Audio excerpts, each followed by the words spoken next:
something, be careful when you start telling God what you can and can't do, because, folks, God has mercy on you that long.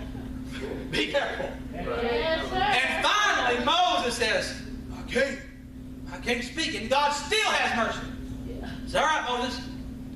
I got Aaron. He can talk for you. Aaron, believe it or not, should have never been in the picture. Aaron should have never been in Genesis. Maybe heard his name. Yes, he's one of the Levites. Understand that. But he should not have been Moses' mouthpiece. Because I promise you, when Moses got into the courts of Pharaoh, God would have straightened that tongue out. Yes, sir. And God would let him talk and say what needed to be said. Yes, Amen? So when God gets done with Moses, look, Moses, you tell him, the great I am sent you. Moses was even saying, Lord, they'll say, you didn't talk to me. It's just me saying this. God said, Moses, telling you, son, there's a destiny on you. There's a future on you. You don't know it, Moses, but 5,000 years from now, there's going to be a boy in Abilene preach about you one day. And he's going to say, that guy Moses didn't have no form. He was void.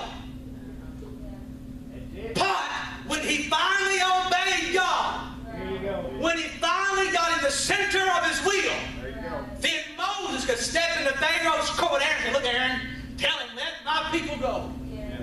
And finally, after play, God let him go. The future ended. Great for Moses. The Bible said that Moses was buried by God. Matter of fact, there's a scripture in the Bible. And Satan inquired of the body of Moses. Now here's a failure. Really? He's a failure, huh? He messed up. He was content.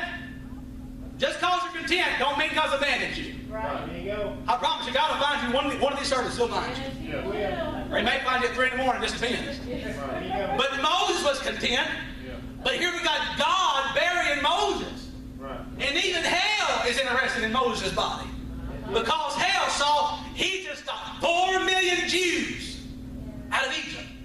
Moses pastored the biggest church ever he pastored. Right. He did. Pastored 4 million Jews. Now he listened to his carnal father-in-law and said, look, Moses, set up 12 tribes. Put all these men over you tribes and you just govern. Right. Failure. Hopeless, no future, so it seemed in my eyes. And I saw Moses and he killed somebody with a wild I said, Moses, he ain't got it. There you go. And then I saw him 25 years later in the desert. Moses, what you doing? Oh, man, just messing with sheep. Steal? Oh, man, I got dung in my slippers, but I'm still messing with sheep. There you go. And finally, at 80, think about it. You say, God, I'm old. I'm in my 60s. Moses was 80. That's right. Let's not even talk about with Abraham and Isaac and them. She was pushing 100. That's right. There you go. And even she laughed in her spirit. And said, I think not. And God said, you better get her. She's laughing in there. Why? Because in her eyes, it was not possible. It was a chaotic scene, but heaven saw a future. Amen. And heaven knew there had to be somebody born. That's right. Heaven knew that. I'm almost done. Jacob deceived his father. King David fell into adultery. King David lied and he murdered people. Had people murdered. He numbered the people, the Bible said. Got him in big trouble. But yet through it all, their lives were destined for greatness. That's right. I guess that anything to say to this church this morning. 11:03, so we're doing good. It would be this. There's going to be times, just because you're in the church, okay? I think sometimes Pentecostals of the world's worst at this right moment to say. We're in church for 25 years, and all of a sudden that all figured out. I've seen it for years. Now, I know I'm young, but I've been in this all my life. I've seen folks get in the church, and they had more fire than the elder who was seasoned at 75 years old. Now, I understand you won't move like you did when you were 25 when you're in your 60s. God does not expect that. I understand that. I heard for years people tell me this. I'm making a point. When we were in our 30s, we prayed 4 or 5 hours a day. We prayed all the time. Now I know them, and they may pray an hour a day. And my question is, did you lose the fire, or did you just get content? and say, this is what got me here, and I'll just maintain it. Pentecostals are the world's worst of thinking. My life's not chaotic. I go to church on Sunday and Thursday, and I fast when the pastor asks me to fast. And I pray when he tells me to pray, and I read the Bible. But yet they're struggling with things internally. They're struggling with mind things, but they don't show this because that's their mask is their face. Right. And please, don't feel bad about yourself because God still thinks you're good. He still loves you. But He's saying sometimes you've got to come out from behind the mask. Yeah. Amen? Because I promise you, God knows what's done in secret. The Bible said if you ain't careful, He'll show up in the open. Yes, sir. Okay? So when your life is chaotic and it's disordered and it's disorganized, just like the creation, we are His creation, believe it or not. He made man in His own image. Right. And He knew, Uncle Pete, there's coming a day when they're going to fall, and they're going to be in the church and fall. Right. They're not going to be a sinner in the world. They're going to be in the church and make some mistakes. Right. And their life's going to be without form and void. But I got a future still for them. Amen. Just because you fall once, twice, 3,000 times, I promise you, friend, it doesn't mean you have a license to sin. But God is saying you're still destined for a great future if you'll keep on pressing. It's those who leave in the heat of battle. Right. It's those that left when it was just getting hot. Right. And the battle was so waxing hot that they leave the battle and they say, God, I'm tired of fighting this battle. I'm tired of fighting this spirit of hell who's on me, God. I can't take it anymore. Those are the ones who will probably miss the destiny.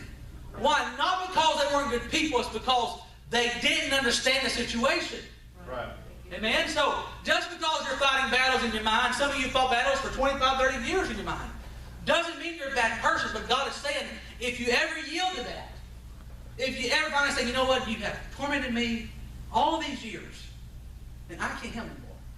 I'll just give in to you. That is the day that heaven backs off. Right. I promise you, as long as you're fighting that thing, heaven will fight for you. Yes. But as long as you say, I'm giving in to this, is the day they can come in and take full control. Yeah. Right.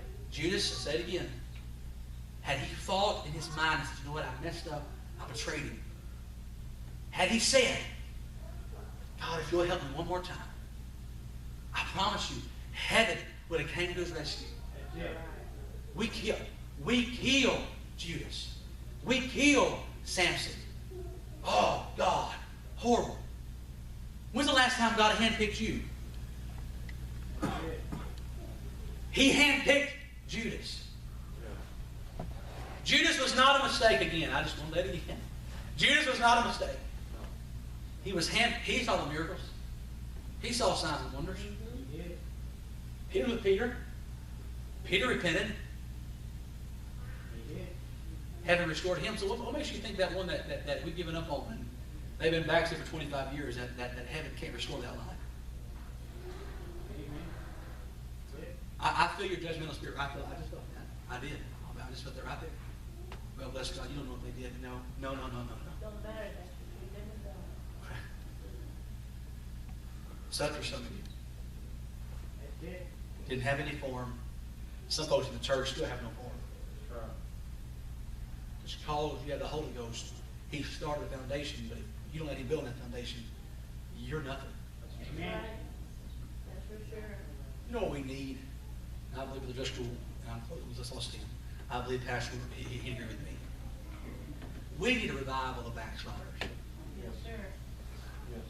Hallelujah. That's what we need. Yes, sir. Yes. That's what we need. Now, I know we preach souls in the world. I believe that too. We preach souls. I believe in souls. I understand that. But lots of the ones that are out there who are actually the ones that have been hurt the most. That's it. Their souls too. Amen. Now, there's some that are plumb rebellious, and that's their business. They can stay rebellious. There's some folks who are so hurt and so put down and so made fun of because they didn't look just like us and they didn't act just like us because they weren't a part of the church. We killed them. Right. You know what that tells me is that you're still void and you're still without form. That's it. And God's hand may be upon you and He may have a future for you, but as long as you keep on shooting darts at Him,